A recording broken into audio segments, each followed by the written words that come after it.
டேய் நேற்றுக்கு ஒரு வீடியோ போட்டோம்ல விஜய் பார்க்க போனதுக்கு. இங்கே பாரு ஒருத்தன் கமெண்ட் பண்ணியிருக்கான் பாரு. சே என்ன லூஸா இப்படி பேசுறான்? கோவப்படாத, அவன் பேரை பாரு.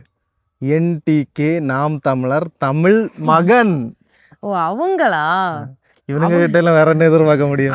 அவங்க வந்து இப்படிதான் பேசுவாங்க, தெரிஞ்ச விஷயமாச்சு. நான் வேற யாரோ புதுசா அப்படி திட்டுறாங்களோ நினைச்சேன். தம்பிகளாச்சே, தம்பிகள் வந்து இப்படிதான் பேசுவாங்க. இப்போ விஜய் அண்ணா வந்தாங்க, நாங்க போய் பார்க்க போனோம்.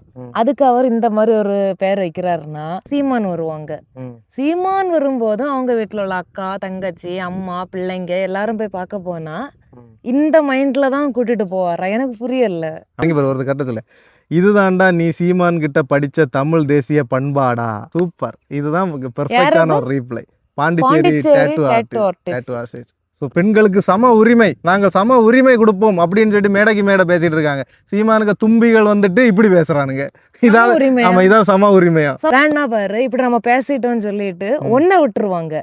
இப்போ இவங்க தம்பிகள் வந்து என்ன மட்டும் திட்டுவாங்க, அதுதான் இவங்க சம உரிமை.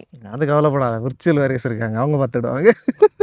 ஐடியா நல்லா பெருசா பெருசா போடு. அரசியல் ஆசான் செந்தமிழன் சீமான் ரத்தம் தெரியுது, என்ன தெரியுது. அது எப்படி அவங்க கட்சிக்கு சப்போர்ட் பண்ற பெண்கள்லாம் மட்டும் பெண் புலிகள், ஆப்போசிட்ல வேற யாருக்கு, அது நம்ம கட்சி கூட கிடையாது, இதே வேற வீட்டு பெண்கள் எல்லாம் வந்து பெண் இதுங்களா? அது என்ன நியாயம்? கண்டிப்பா ரிப்ளை பண்ணியே ஆகணும். உங்க வீட்டுல யாராவது விஜய் ஃபேன் இருந்தா அந்த பொண்ணு விபச்சாரியா?